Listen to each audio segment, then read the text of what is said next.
Bismillahirrahmanirrahim. Assalamualaikum warahmatullahi wabarakatuh.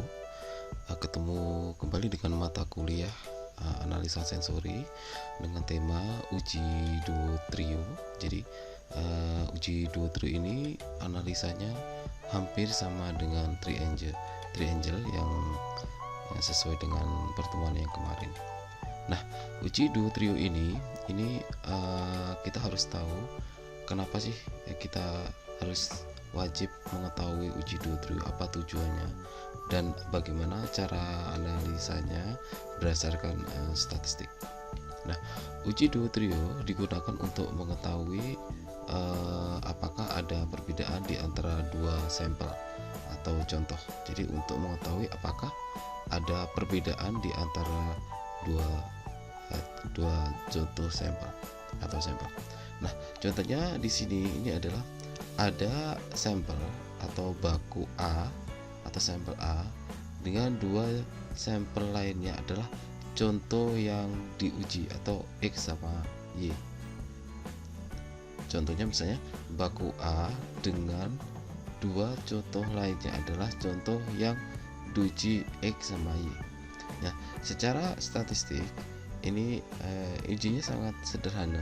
Salah satunya kita bisa menguji distribusi binomial dengan tabel statistik atau bisa dengan menguji one pair difference test.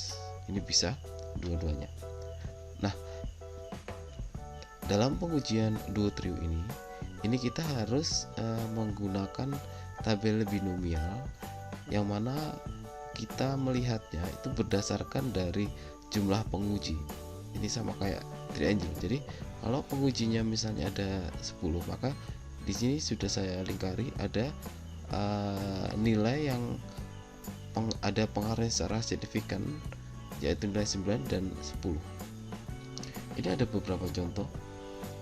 Nah, misalnya kita mau mengujikan dua sampel, yaitu sari buah dan biskuit. Yang mana sari buah ini itu kita ingin tahu rasa dan kemasan dengan kode 521 sama 307. Nah, kemudian kita ujikan sampel 2 ini ke sekitar 10 panelis. Kemudian panelis menghitung. Kalau 0 berarti sama, kalau 1 berarti beda, sama seperti itu. Ini juga kebalikannya. Nah, kalau 1 ini beda, kalau 0 itu sama. Nah, kemudian panelis kita lihat, dicek di sini ada sekitar 10. Kemudian kita jumlahkan karena panelis memberikan penilaian, kita jumlahkan total dari panelis nilai tersebut. Kemudian kita lihat daftar tabel binomial. Di sini rasa dengan kode 521. Ini total penilaian itu adalah sekitar 9 dengan jumlah panelis sekitar 10. Jadi kita lihat di tabel binomial, kita cek di sini jumlah pengujinya adalah 10 dengan jumlah 9, berarti di sini berarti ini ada pengaruhnya. Berarti ini ada pengaruhnya secara nyata, tetapi tidak berpengaruh sangat nyata karena ini 1% sangat nyata.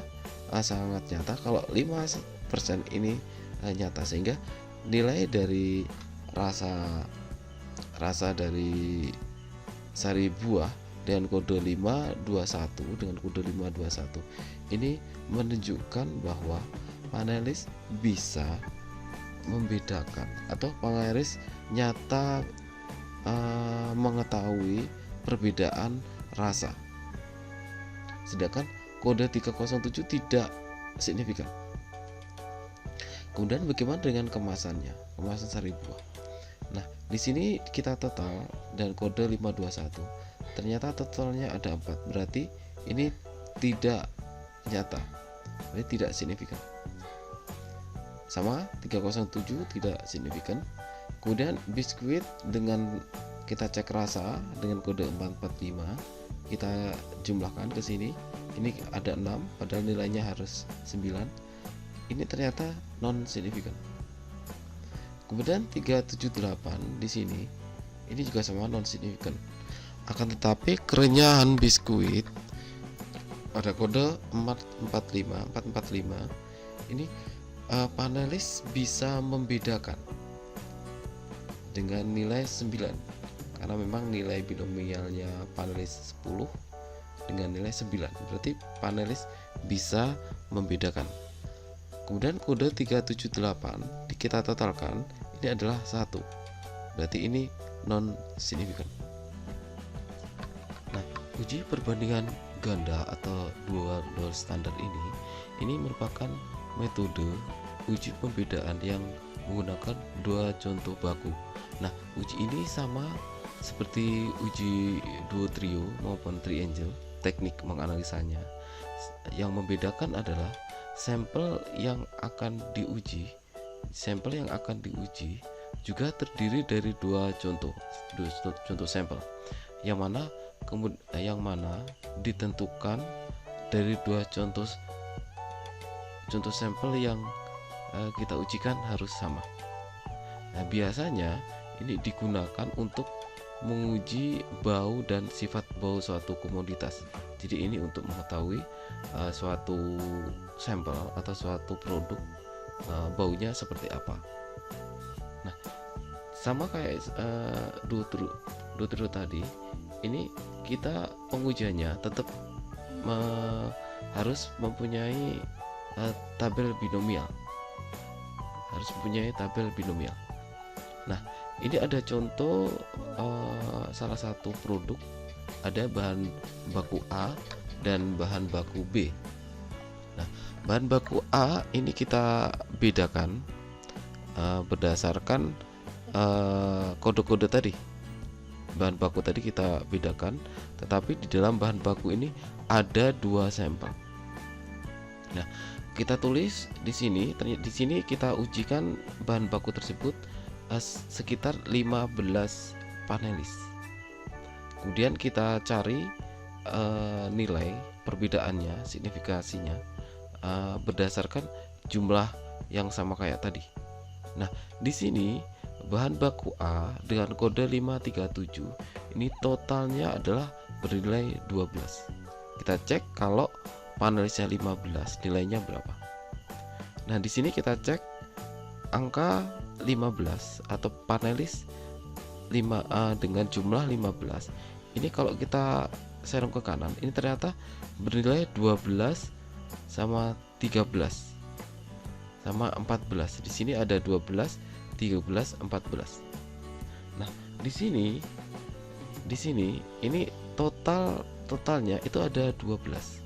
Sehingga ini ada pengaruhnya. Jadi panelis bisa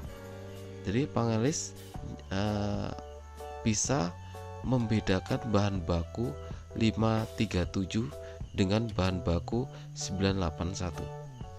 Sedangkan bahan baku B itu 537 ini jumlahnya 3, berarti non signifikan.